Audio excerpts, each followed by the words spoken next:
नमस्कार बालमित्रांनो. संस्कार कवच या मालिकेच्या अंतर्गत मी वैद्या श्यामला रेखडे आपल्यापुढे उपस्थित होते आहे.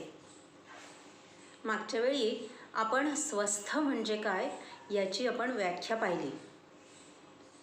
यावेळी मला असं वाटतं की आयुर्वेदातली सगळ्यात महत्त्वाची संहिता जिला म्हणतात चरक संहिता, तिची आपण थोडक्यात तोंड ओळख करून घेऊया.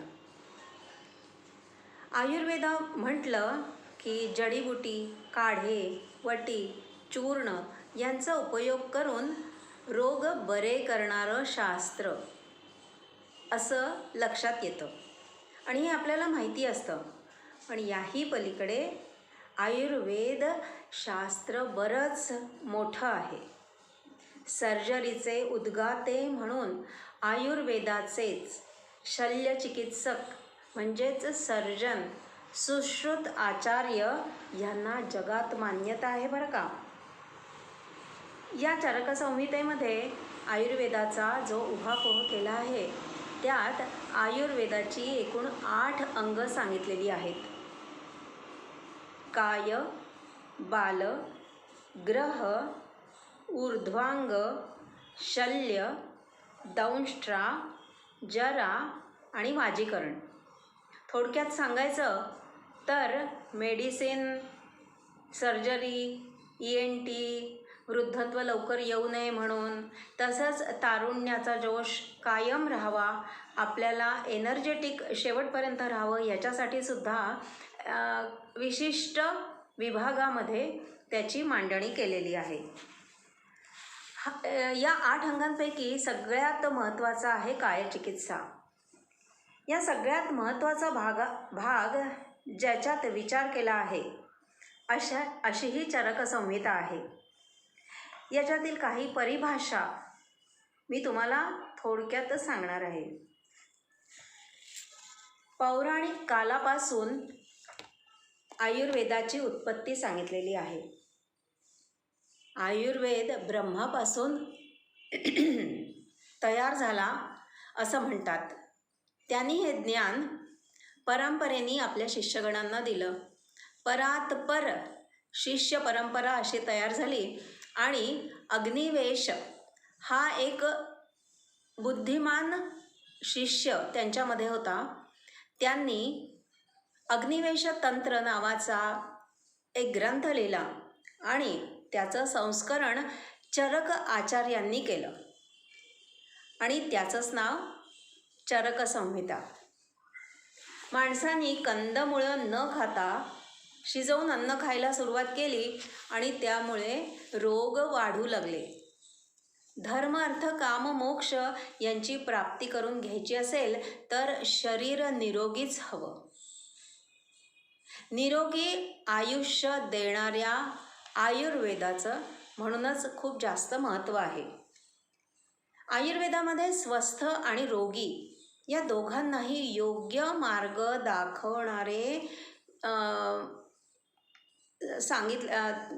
मार्ग दाखवलेले आहेत. आयुर्वेद हे त्रिसूत्री आहे. त्रिसूत्र म्हणजे 3 सूत्र. 3 प्रकार कोणते ते बघूया. हेतू, लिंग आणि औषध. हेतू म्हणजे रोगाचं कारण, लिंग म्हणजे रोगाचं लक्षण. हेही शारीरिक आणि मानसिक रोगाचं लक्षण असू शकतं. तिसरं सूत्र जे आहे ते औषध. यात पथ्याचा विचार तर केलाच जातो. कुठल्या औषधाने रोग दुरुस्त होणार आणि आहार विहार कसा हवा याचा विचारही यात केलेला आहे. शरीर, इंद्रिय आणि मन, आत्मा यांच्या संयोगाला आयु असं म्हटलेलं आहे. या 4ही घटकांचं स्वास्थ्य राखणं महत्त्वाचं असतं. शरीरात त्रिदोष, सप्तधातू, मल यांचं महत्त्वाचं स्थान आहे. त्रिदोष म्हणजे वात, पित्त, कफ हे आपल्याला माहितीच असतं. यांना दोष असं म्हणतात. शरीर धारण करणारे सप्तधातू आहेत. सप्त म्हणजे 7, धातू म्हणजे जे आपल्याला धारण करतात. रस, रक्त, मांस, मेद, अस्थि, मज्जा आणि शुक्र यांना सप्त धातू असं म्हटलेलं आहे. आणि आयुर्वेदाची विशेष परिभाषा त्याला म्हणतात, त्यांना दूष्य असं म्हणतात. मल पण 3 प्रकारचे आहेत: पुरीश, मूत्र आणि स्वेद. हे जर शरीरात योग्य प्रमाणात तयार होत असतील तरच आरोग्य चांगलं राहतं. म्हणूनच विकारो धातु वैषम्यम साम्यम प्रकृतिरुच्यते असं म्हटलेलं आहे. रोग होण्याची प्रमुख 3 कारणं सांगितलेली आहेत.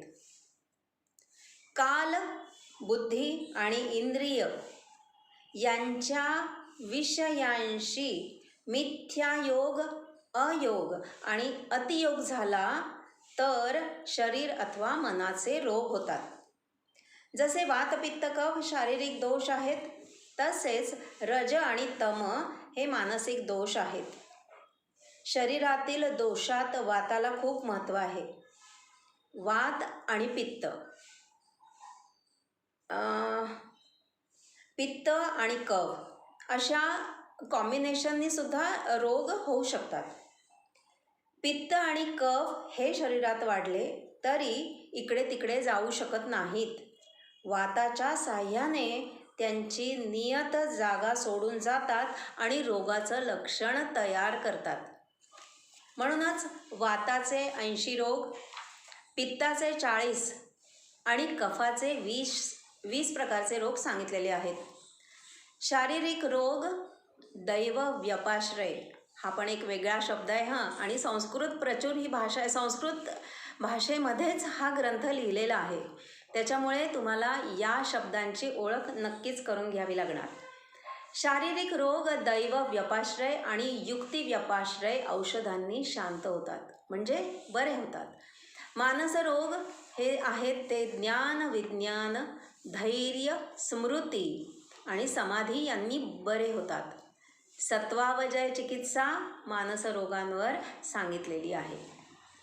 दैव व्यपाश्रय चिकित्सा मंत्र, रत्नधारण, बळी देणं, होम हवन, नियम, प्रायश्चित्त, उपवास, स्वस्ती वाचन, जप, तप, दान इत्यादी करून केली जाते.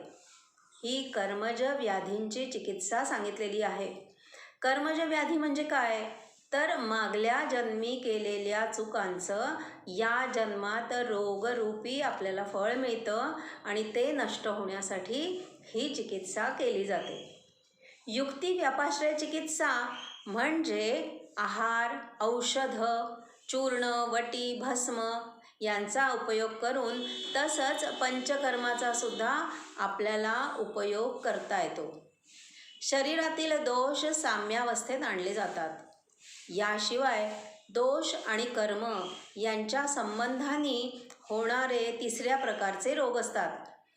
रोगासाठी अगदी कमी कारण घडलं असलं तरी रोगाची तीव्रता जास्त असते. यासाठी वरील 2ही प्रकारची चिकित्सा युक्तिपूर्वक केल्यास रोग बरा होतो.